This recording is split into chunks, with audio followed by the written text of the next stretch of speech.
नमस्कार प्यारे भाइयों बहनों और बच्चों। इस समय हम श्रीमद् भगवत गीता का अध्ययन कर रहे हैं और इस अध्ययन क्रम में श्रीमद् भगवत गीता के अध्याय 18 के श्लोक 20 पर आ गए हैं। 20 नहीं, अब 21 होगा। 20 का तो पीछे व्याख्या किए थे।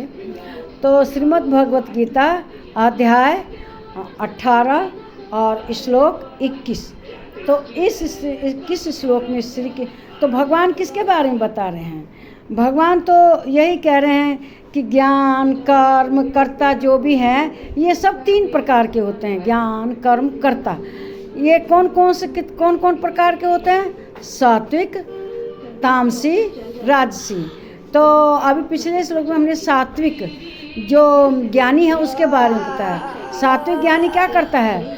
सबको भगवान के रूप में देखता है, वो हर जगह भगवान को देखता है। और सही में हमारे हिंदू धर्म में पर्वत गोवर्धन महाराज पर जिसे उंगली पर उठाया था श्री कृष्ण भगवान ने, उसकी पूजा करते हैं। पत्थर की पूजा करते हैं। शिवलिंग वगैरह किसके होते हैं? पत्थर के होते हैं। और तो तुलसी जी की भी, और बरगद का पेड़, पीपल का पेड़, ये क्या है? प्रकृति है।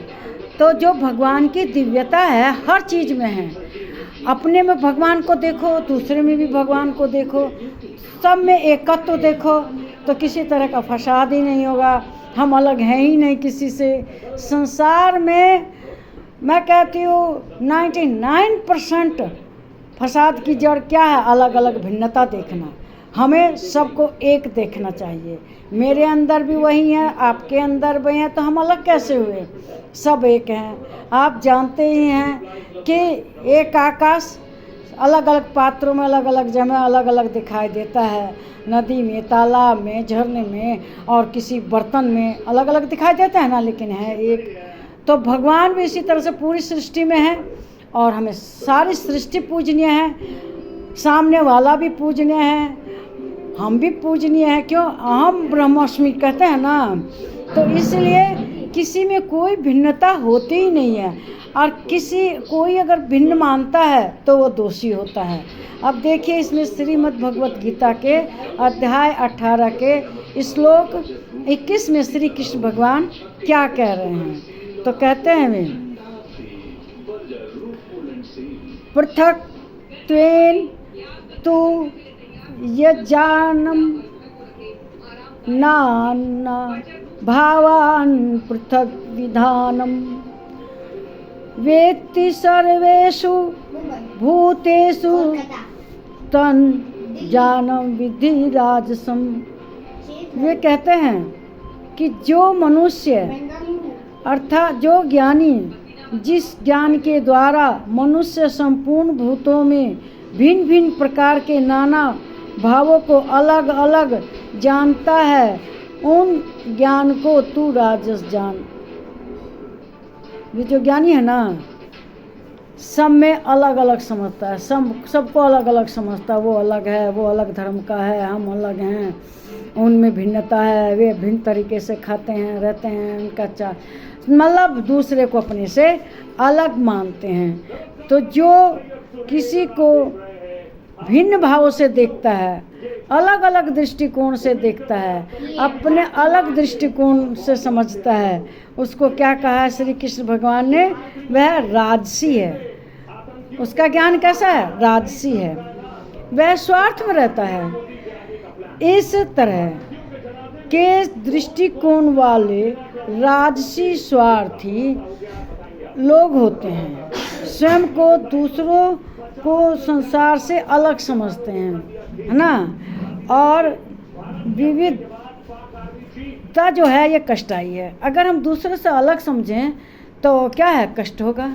अब दूसरे को भी अपना ही समझें, अपने जैसा व्यवहार करें तो कोई कष्ट नहीं होगा, बल्कि वो सुखी होगा। तो इस तरह से कष्ट से छुटकारा पाना है तो जो पृथकता की भावना है, अलगाव की भावना है, इसको त्याग देना चाहिए। सबको एकजुट होकर रहना चाहिए। इसीलिए कहते हैं कि जो पृथकता है, अलगाव है, ये गलत चीज़ है और झूठी चीज़ है।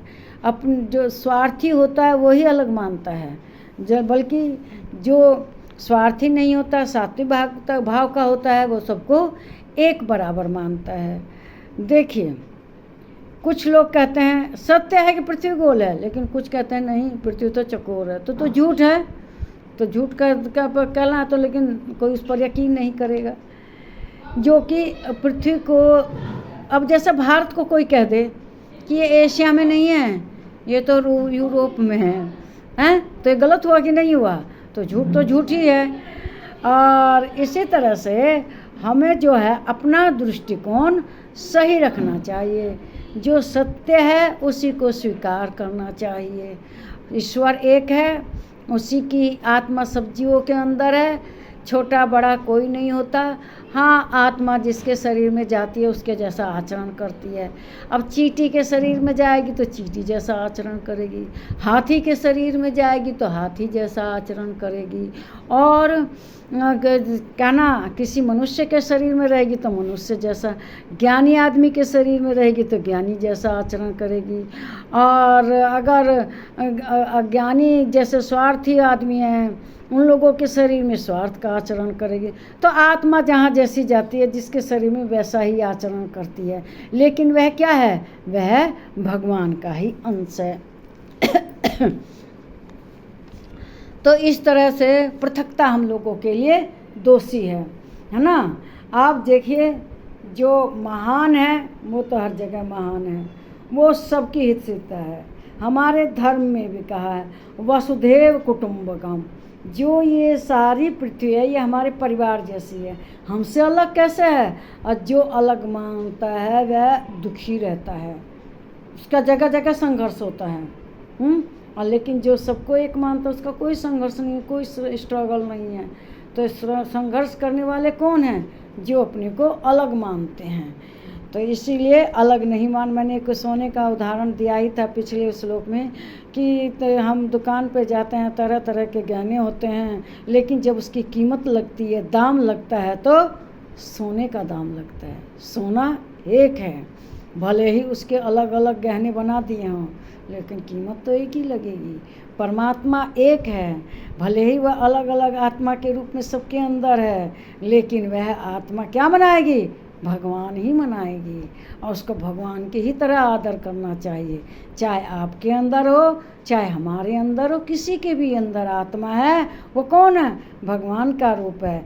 हमें एक दूसरे को दिव्य मानकर उसका आदर सम्मान करेंगे तो समाज में कोई लड़ाई झगड़ा मतभेद रहेगा ही नहीं। हमें सबको भगवान का ही अंश मानना चाहिए। इस वीडियो को लाइक कीजिए, शेयर कीजिए, इस पर कमेंट कीजिए। मैंने अगर कोई गलत बात कही है तो उसे कमेंट बॉक्स में लिखिए, मैं इसके आपकी बहुत आभारी रहूँगी। इससे मेरी कमियों का मुझे पता चलेगा। नमस्कार मेरे प्यारे भाइयों, बहनों, बच्चों।